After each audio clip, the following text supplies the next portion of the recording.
യാ സലാം. അസ്സലാമു അലൈക്കും guys. Back to Abu Dhabi. So അൽഹംദുലില്ലാ, ഒരു ചെറിയ സങ്കടമുള്ള യാത്ര ആണെങ്കിലും അതിമനോഹരമായ സന്തോഷമുള്ള യാത്ര ഗൈസ് ഈ റമദാനിൽ. അപ്പോൾ ഇതാക്കണ് ബാക്ക് ടു അബുദാബി. പിന്നെ എന്താ വെച്ചാൽ വിൻഡോസുകളിൽ നമ്മൾ ബുക്ക് ചെയ്തിട്ടുണ്ട്. അതായത് ഇവിടെ നിന്നാണ് നമ്മൾ ഫ്ലൈറ്റ് പോകുമ്പോൾ ഒരു ഭംഗി ഉണ്ടാവുള്ളൂ, നമ്മൾ കാഴ്ചകളും എല്ലാം കണ്ട് ഇങ്ങനെ ആസ്വദിച്ച് പോകണമെങ്കിൽ അല്ലേ.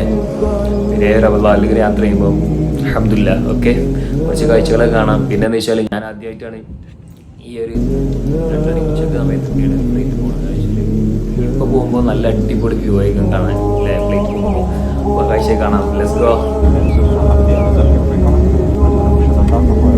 അൽഹംദുലില്ലാ, ഇതാക്കണ് മലപ്പുറത്തിൻ്റെ അടിപൊളി മനോഹരമായ കാഴ്ചകൾ കാണാം. മാഷാ അല്ലാഹ്. അത് ഈ സമയത്തൊക്കെ ട്രാവൽ ചെയ്താലേ കാണാൻ കേട്ടോ. അത് നോക്കിയാൽ നിങ്ങൾ മോനെ കോട നിറഞ്ഞ അടിപൊളി. അൽഹംദുലില്ലാ, ഈ ഒരു കാഴ്ച കാണാൻ തന്നെ വളരെ മനോഹരം. സ്വന്തം നാടിൻ്റെ ആകുമ്പോൾ അതിമനോഹരം കാഴ്ച ഒന്നും പറഞ്ഞറിയിക്കാല്ല. അതിനിടെ ഫുഡ് ഓർഡർ ചെയ്തിട്ടുണ്ട്. അതിന് ഫുഡ് വന്നിട്ടുണ്ട്. അപ്പോൾ ഫുഡ് എടുത്തൊക്കെ നോമ്പുണ്ടായതുകൊണ്ട് പിന്നെ ഇതാക്കണേ ഈത്തപ്പായം വന്നിട്ട് നോമ്പ് തുറക്കാല്ലേ. അതൊക്കെ സമയമാകുമ്പോൾ കഴിക്കാം. Okay okay, by.